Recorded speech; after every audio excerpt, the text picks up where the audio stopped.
Olá! Para todas as mentes curiosas acompanhando a nossa investigação aprofundada de hoje, eu estou super animada para abrir os trabalhos e mergulhar numa pilha de fontes realmente fascinante. É um imenso prazer estar aqui para organizar todas essas ideias junto com a nossa audiência. Com certeza. Temos aqui anotações, temos trechos de aulas e registros históricos sobre o que talvez seja, bem, o maior e mais íntimo mistério do universo. A mente humana. A mente humana, exato. E os documentos de hoje são, assim, bem densos. Muito densos. A nossa missão hoje é traçar uma jornada bem surpreendente, entendendo como a humanidade passou das reflexões lá na antiga filosofia chinesa para, uma ciência moderna incrivelmente complexa. E para dar o pontapé inicial, tem uma citação proferida pelo psicólogo Hermann Ebbinghaus, logo nas primeiras páginas dos nossos materiais. Ele disse algo poético. Ele disse: a psicologia tem um longo passado, mas uma história curta. Essa frase, nossa, ela resume perfeitamente o nosso desafio de hoje. Resume sim. Quando a gente olha para a enorme quantidade de informações históricas sobre o comportamento humano, é muito útil lembrar de uma velha analogia que também está nos nossos materiais. Aquela do elefante, certo? Essa mesma. Imagine um grupo de pessoas cegas tocando diferentes partes de um elefante pela primeira vez. Uma pessoa toca tromba e deduz que o animal é como uma cobra. Faz sentido para quem só tocou a tromba. Sim. E outra toca a perna e tem certeza absoluta de que é como o tronco de uma árvore. Nenhuma delas está mentindo, né? Mas nenhuma está vendo o quadro completo. Exatamente. A mente humana é infinitamente complexa. E os documentos que temos mostram que cada escola da psicologia inicial apenas tocou uma parte desse imenso elefante. Pegou só uma peça do quebra-cabeça. Cada uma dessas escolas tirou conclusões muito profundas, mas com base em entendimentos bem parciais. Então, nossa tarefa hoje é juntar essas partes e tentar enxergar o elefante inteiro, desde o seu longo passado. E para entender esse longo passado que o Ebbinghaus mencionou, as nossas fontes nos levam para bem antes dos laboratórios e dos jalecos brancos. A gente precisa voltar à antiga cultura chinesa. Sim, muito antes de a psicologia se tornar uma disciplina acadêmica formal, já existiam análises profundas sobre a mente na história chinesa. Havia, inclusive, uma escola de filosofia voltada especificamente para a filosofia da mente. E qual era a ideia central deles? A premissa deles era brilhante na sua simplicidade. A ideia de que não existem coisas separadas da mente e não existem princípios que não venham dela. Os documentos trazem um exemplo belíssimo disso, um poema de Wang Chongling. É lindo mesmo. A citação diz o seguinte: quem me conhece entende minhas necessidades, mas eu sou um mistério para aqueles que não me conhecem. É fascinante pensar que isso é, na sua essência, pura psicologia. Pura psicologia. Uma reflexão que investigava a atividade mental e as necessidades humanas muito, muito antes de qualquer experimento formal ser montado no laboratório. E é aí que percebemos o peso daquele longo passado. A humanidade sempre observou a si mesma, né? Mas a observação filosófica, por mais fica que seja, carece de uma métrica, carece de um método testável. Faltava a fita métrica. Exato. E é isso que nos leva àquela história curta da qual Ebbinghaus falava. Certo, vamos desvendar isso. Onde a ciência oficial, com método e métrica, realmente começa? Nossos arquivos apontam para um marco zero inegável. Estamos na Alemanha, na cidade de Leipzig, ano de 1879. Um ano crucial. Wilhelm Wundt estabelece o primeiro laboratório de psicologia do mundo. E a ambição dele era enorme, ele queria medir os, entre aspas, átomos da mente. Esse conceito de átomos da mente é muito revelador. Wundt queria isolar os processos mentais mais rápidos e simples possíveis, da mesma forma que um químico isola um elemento básico. E o experimento para fazer isso era de uma simplicidade engenhosa.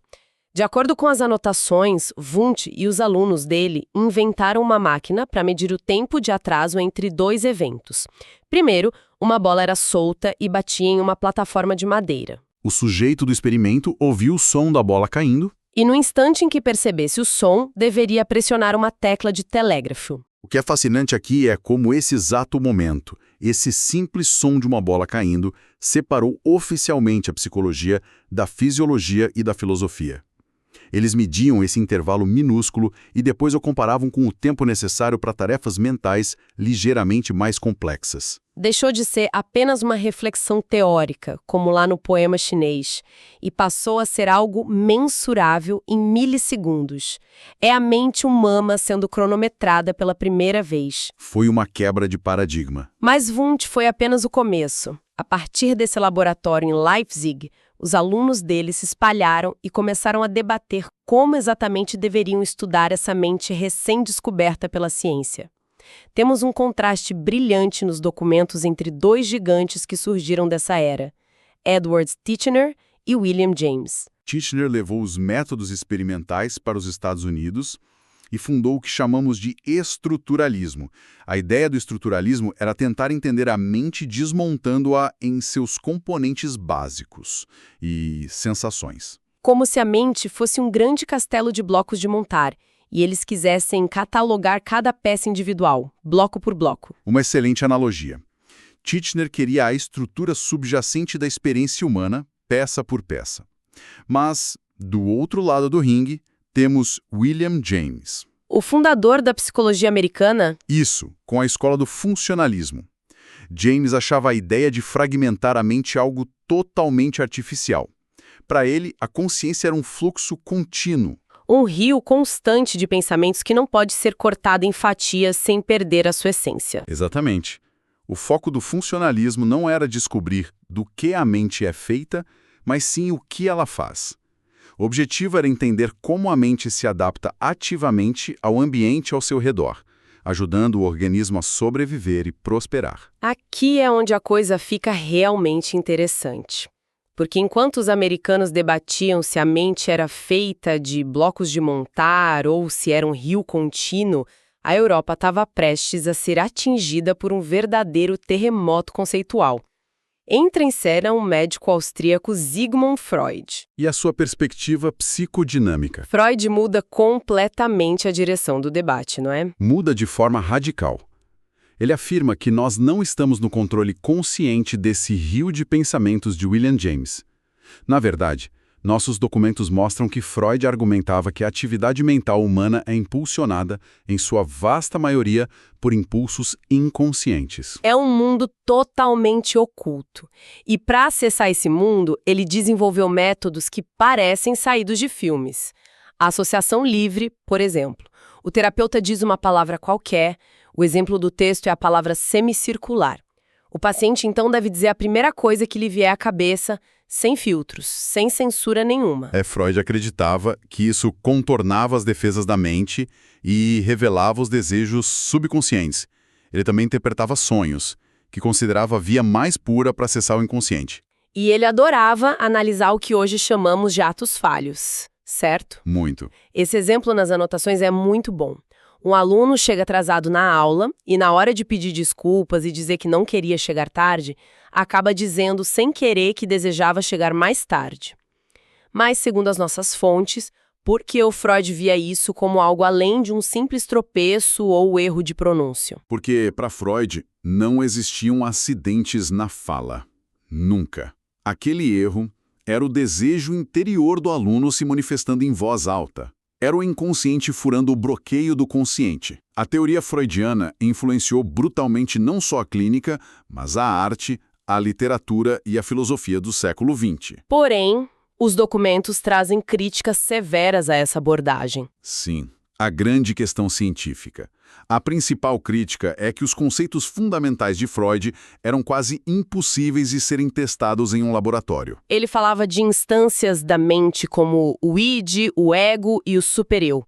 Basicamente, a mente dividida entre nossos instintos mais primitivos e infantis, a nossa moralidade imposta pela sociedade e o mediador racional entre esses dois extremos. Ele também propôs estágios psicossexuais do desenvolvimento infantil.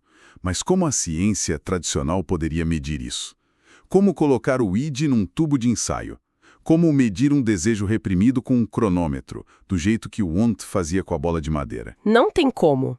O Freud criou a sua teoria baseando-se apenas na observação das falas dos seus próprios pacientes no divã. E foi justamente essa percepção de falta de rigor puramente laboratorial que abriu espaço para uma força diametralmente oposta.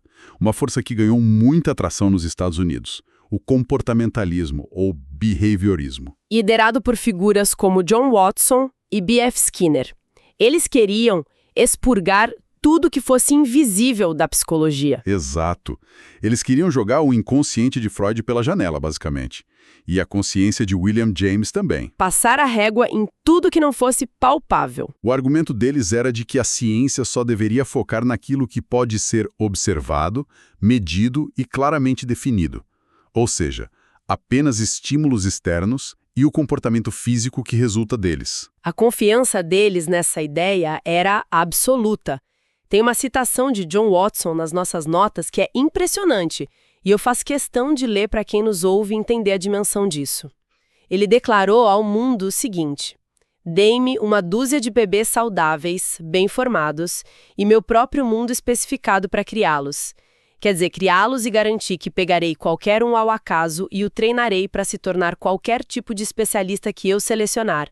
Médico, advogado, artista, chefe de comércio e, sim, até mendigo e ladrão, independentemente de seus talentos, inclinações, tendências, habilidades, vocações e da raça de seus ancestrais." É uma afirmação muito ousada. Muito. Ele realmente acreditava que qualquer comportamento era 100% moldável pelo ambiente. E as fontes mencionam que ele até conduziu estudos bem controversos para tentar provar isso, como o famoso experimento do pequeno Albert, onde condicionou um bebê a ter medo de estímulos específicos. Usando um rato branco e um som muito alto, para assustar a criança toda vez que ela tocava no rato. Exatamente, criando uma fobia artificial. E logo depois, Skinner aprofundou isso com as suas caixas, analisando como recompensas e punições moldam a aprendizagem animal e humana. Tenta entender, por exemplo, por que não consegue largar o celular. Cada notificação que recebemos, cada curtida que gera um pequeno prazer e nos faz rolar a tela infinitamente, é essencialmente o condicionamento operante de Skinner agindo na prática, não é? Somos moldados por esses pequenos estímulos o tempo todo. É a fábrica de comportamentos operando direto no nosso bolso. E para conectar os pontos globalmente, nossas fontes trazem uma contribuição que reforçou muito essa era e que muitas vezes é deixada de fora dos livros tradicionais de história. O trabalho do psicólogo chinês Guo Heng-yuan. Isso mesmo. Ele estudou nos Estados Unidos, não foi? Sim. Ele se formou na Universidade Fudan, na China, e depois foi estudar na Universidade da Califórnia, em Berkeley, mergulhando de cabeça no behaviorismo. O que é notável é que, ainda na faculdade, ele publicou um artigo revolucionário. Chamado Diga Não ao Instinto. Isso. Say No to Instinct. Foi a primeira vez que alguém propôs abertamente que focar em instintos inatos era criar um círculo vicioso na pesquisa. Ele argumentou que a ciência precisava abandonar a ideia de que nascemos com naturezas internas pré-programadas e imutáveis. Então, dizer não aos instintos de nascença significa focar totalmente no ambiente? Como um bom behaviorista, ele defendia que apenas os comportamentos observáveis e o ambiente deveriam ser usados para explicar a mente humana. Então, o que tudo isso significa para nós hoje? Pensemos no quadro geral que se formou na metade do século XX. De um lado temos Freud, afirmando que somos escravos de desejos inconscientes e traumas de infância. Do outro lado, o Watson, o Skinner e o Gould, afirmando que somos apenas produtos do nosso ambiente, máquinas complexas reagindo a estímulos e punições. De acordo com as nossas fontes, a próxima geração de psicólogos olhou para essas duas escolas e percebeu que ambas compartilhavam um tom um tanto sombrio e fatalista. Tirava completamente o livre-arbítrio da jogada, não é? A sensação era de que éramos meros passageiros ou robôs. E é a partir dessa insatisfação que os documentos nos apresentam uma verdadeira rebelião conceitual, o humanismo. Entram figuras como Carl Rogers e Abraham Maslow, trazendo uma verdadeira lufada de ar fresco. O humanismo discordava frontalmente dessa visão mecanicista. Eles argumentavam que os seres humanos não estão apenas reagindo a estímulos ou sendo empurrados por traumas. Nós temos um espírito livre e buscamos ativamente propósitos superiores. Exato. E a grande contribuição aqui, explicada detalhadamente nos arquivos, é a hierarquia das necessidades de Maslow. A famosa pirâmide de Maslow. Ela mesma. Maslow mapeou isso visualmente. Na base mais ampla e fundamental da pirâmide, temos as necessidades fisiológicas primárias: comida, água, sono. Sem isso, a pessoa não pensa em mais nada. Uma vez que essa base está saciada, você sobe para o segundo nível, a necessidade de segurança, que envolve estabilidade e proteção física e financeira. É muito fácil enxergar isso na vida moderna. Sem dúvida. Se alguém da nossa audiência está preocupado em como vai pagar o aluguel no final do mês, essa pessoa não consegue focar no seu desenvolvimento espiritual ou em grandes projetos criativos. A energia vital está presa na base da pirâmide. Perfeito. O terceiro nível surge quando nos sentimos seguros. São as necessidades psicológicas de amor e pertencimento. A vontade de ter amigos, relacionamentos íntimos, de fazer parte de um grupo. Atendido isso, subimos para o nível da estima. A necessidade de nos sentirmos competentes, de termos o respeito dos outros e sentirmos prestígio pelo nosso sucesso. E se conseguirmos construir todas essas fundações firmes, de alimentação, segurança, pertencimento e estima, chegamos ao topo deslumbrante da pirâmide traçada por Maslow, a autorrealização. O estado em que o indivíduo está totalmente engajado em atingir o seu potencial humano absoluto, o máximo do que ele pode ser. E o mais interessante é que Maslow foi estudar pessoas históricas que, na visão dele, haviam atingido esse topo. Figuras como o Abraham Lincoln e o filósofo Spinoza. Nossas anotações trazem uma lista com algumas das 15 qualidades que o Maslow encontrou nessas pessoas autorrealizadas. Ele aponta características como a busca pela verdade e pela bondade, demonstrando uma forte integridade. Ele fala de uma ausência de esforço também. Sim, que parece ser aquele estado de fluidez mental, onde a pessoa vive e trabalha sem uma fricção paralisante. Há também o espírito lúdico, que é a capacidade de manter o senso de humor e alegria, e a completude, que é a sensação de unidade consigo mesmo e com o mundo ao redor. São características incríveis de alguém no seu ápice psicológico. Porém, os nossos documentos não param nessa teoria puramente americana. Eles adicionam uma nuance cultural essencial a essa pirâmide, baseada na pesquisa de Yang Guoshu, da Academia Cínica em Taiwan. Isso é fantástico, porque mostra como a cultura altera a nossa visão da mente. O que ele descobriu? Yang Guoshu argumentou que a definição de autorrealização muda drasticamente dependendo do ponto do globo em que a pessoa está. No Ocidente, a pirâmide foca muito no indivíduo isolado, buscando a sua melhor versão. Mas para a cultura chinesa, o conceito de eu é inerentemente relacional. É uma combinação profunda da pátria, da família e só então do ego individual. Ou seja, a autorrealização para essas culturas não é um projeto solo. É uma realização coletiva e holística. Você não pode se considerar autorrealizado se a sua família ou comunidade estiverem desmoronando, mesmo que o seu ego esteja satisfeito. Exatamente. A cultura molda o topo das nossas necessidades. Se conectarmos isso ao cenário geral, perceberemos que a psicologia precisou se reinventar mais uma vez para acomodar essas novas complexidades todas. E nossos arquivos revelam 3 revoluções recentes que estão moldando o futuro, ou presente, da nossa compreensão da mente. E essas 3 revoluções são fantásticas. Quais são elas? A primeira que os textos apontam é a neurociência cognitiva, que começou a ganhar força nos anos 70. Por muito tempo, os behavioristas trataram a mente como uma caixa preta intransponível. Só importava o que entrava e o que saía. Mas com o avanço da tecnologia e as máquinas de fMRI, a ressonância magnética funcional, a ciência conseguiu finalmente abrir essa caixa. Nós agora podemos ver o fluxo sanguíneo no cérebro e mapear exatamente quais regiões se iluminam enquanto alguém resolve um problema ou sente uma emoção triste ou feliz. É o casamento da psicologia teórica com a biologia pesada.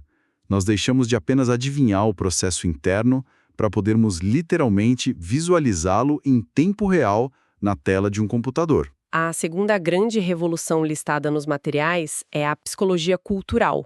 O exemplo clássico que temos aqui é o trabalho de Richard Nisbett, sobre as diferenças entre o pensamento oriental e o ocidental. O experimento do aquário.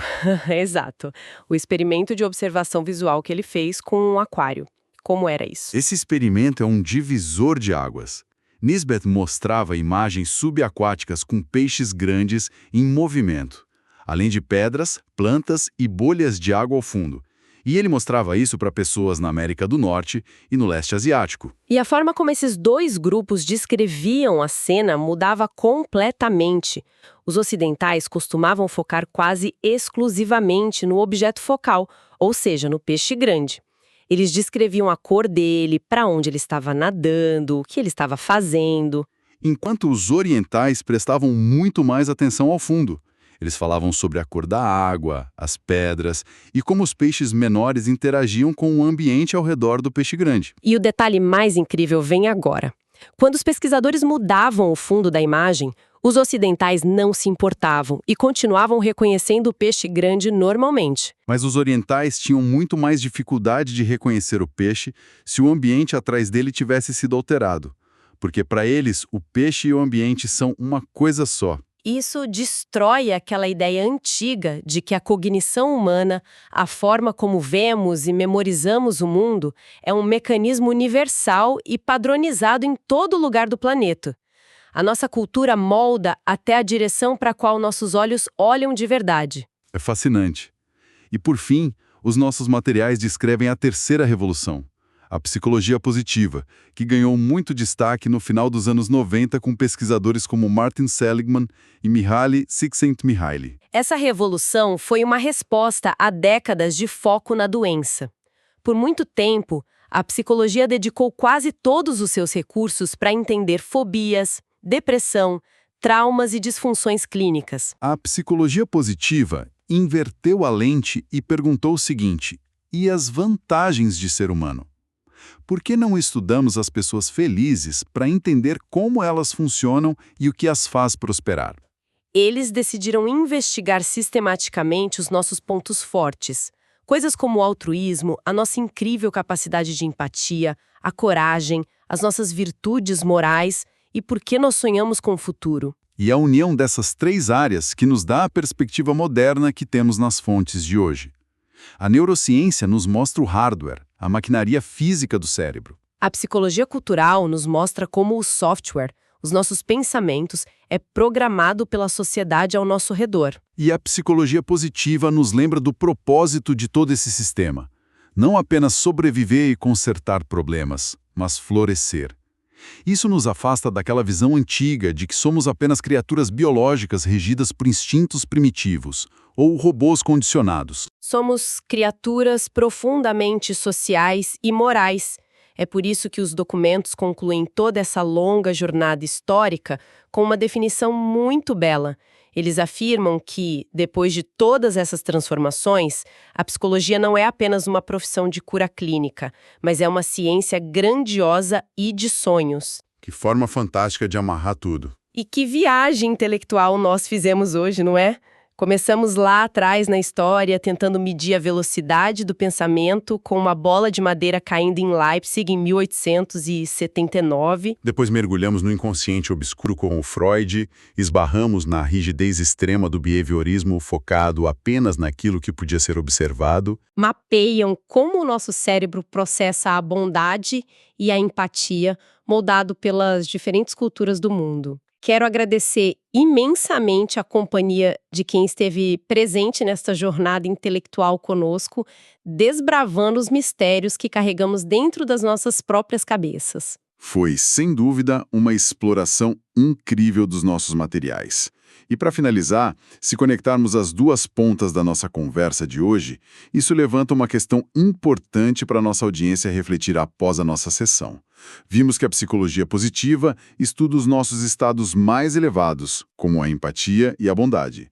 E vimos que a neurociência cognitiva usa a mais alta tecnologia para abrir a caixa preta do cérebro em tempo real.